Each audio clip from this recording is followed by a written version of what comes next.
प्रिय दर्शक बंधुओं, एक बार फिर आपका स्वागत है आपके अपने चैनल स्केयर स्क्वाड में।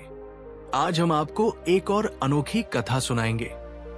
पर आगे बढ़ने से पहले मैं आपको बताना चाहूंगा कि गरुड़ पुराण में भी कहा गया है, कोई बात हो या कथा बीच में छोड़ने पर वो उसका पाप का भागीदारी बन जाता है। तो वीडियो को अंत तक देखें। तो शुरू करते हैं आज की कथा को। बहुत समय पहले की बात है। एक छोटे से गांव में रत्ना नामक एक महिला अपने छोटे से बेटे मोहन के साथ रहती थी। रत्ना का जीवन कठिनाइयों से भरा था। उसके पति का देहांत एक बीमारी के कारण हो गया था और वो गांव में अकेली रह गई थी। वो न सिर्फ अपने बेटे की देखभाल करती थी, बल्कि अपने आत्मसम्मान के साथ जीने के लिए हर संभव प्रयास करती थी। रत्ना एक मेहनती महिला थी और उसकी ईमानदारी के कारण गांव के लोग उसका सम्मान करते थे। लेकिन विधवा होने के कारण कुछ लोग उसे ताने मारते थे। समाज में तब विधवाओं को शुभ नहीं माना जाता था और उन पर कई प्रकार की पाबंदियां थी। रत्ना रोज सुबह सूरज उगने से पहले उठती, घर का काम निपटाती और पास के खेतों में मजदूरी करने जाती। उसका लक्ष्य एक ही था, अपने बेटे को पढ़ा लिखा कर बड़ा आदमी बनाना।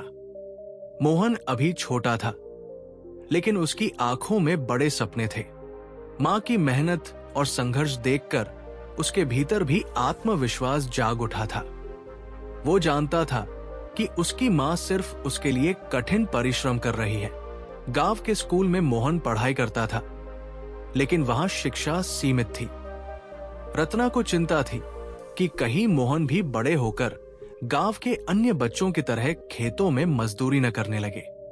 एक दिन गांव में साधु देवानंद का आगमन हुआ। वो एक ज्ञानी और सम्मानित साधु थे जो गांव-गांव घूमकर लोगों को धर्म, सत्य और जीवन के गूढ़ रहस्यों का ज्ञान कराते थे। साधु देवानंद का व्यक्तित्व दिव्य था। उनकी आंखों में गहरी शांति थी और उनका स्वर मधुर था। गांव के चौपाल में लोग साधु जी का प्रवचन सुनने के लिए इकट्ठा हुए। रत्ना भी मोहन के साथ वहां पहुंची। साधु देवानंद ने कहा, जीवन में कठिनाइयां आएंगी, लेकिन धैर्य और सत्य के मार्ग पर चलने वाला व्यक्ति अवश्य सफलता प्राप्त करता है। जो अपने कर्तव्यों का पालन करता है वही सच्चा योद्धा होता है। उनकी बातों ने रत्ना के मन में एक नई आशा का संचार किया। प्रवचन के बाद वो साधु जी के पास गई और बोली, स्वामी जी, मैं एक विधवा हूं और मेरे पास कुछ भी नहीं है, लेकिन मेरा एक बेटा है जिसे मैं पढ़ा लिखा कर एक अच्छा इंसान बनाना चाहती हूं। मुझे मार्गदर्शन दीजिए। साधु देवानंद मुस्कुराए और बोले, रत्ना, संसार में सबसे बड़ी संपत्ति परिश्रम और ईमानदारी है।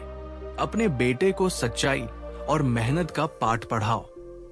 अगर वो इन मूल्यों को अपनाएगा तो जीवन में किसी चीज की कमी नहीं रहेगी। रत्ना ने साधु जी के शब्दों को अपने जीवन का मंत्र बना लिया। उसने निश्चय किया कि चाहे कितनी भी कठिनाइयां क्यों ना आए, वो अपने बेटे की शिक्षा और संस्कारों में कोई कमी नहीं आने देगी। कुछ दिनों बाद मोहन खुद साधु देवानंद के पास गया। मोहन ने साधु जी से कई सवाल किए। स्वामी जी, क्या सच में मेहनत और सच्चाई से सब कुछ पाया जा सकता है?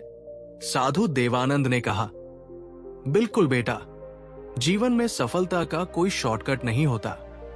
हर दिन का परिश्रम ही तुम्हें मंजिल तक पहुंचाएगा। मोहन अब साधु जी के पास रोज आने लगा। वो उनके आश्रम में जाकर आध्यात्मिक ज्ञान प्राप्त करने लगा। धीरे धीरे मोहन के भीतर संयम, धैर्य और समझदारी बढ़ने लगी। समय बीतता गया, लेकिन जीवन ने रत्ना की परीक्षा लेनी बंद नहीं की।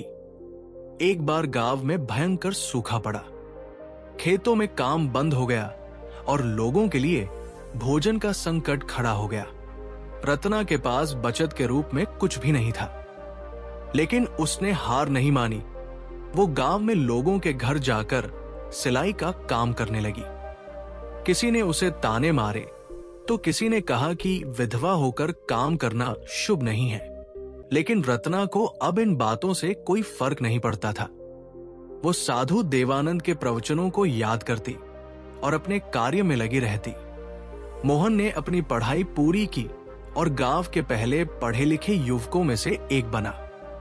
उसने गांव के बच्चों को पढ़ाना शुरू किया और धीरे धीरे गांव में शिक्षा का माहौल बनने लगा। गांव के लोग अब रत्ना और मोहन का सम्मान करने लगे।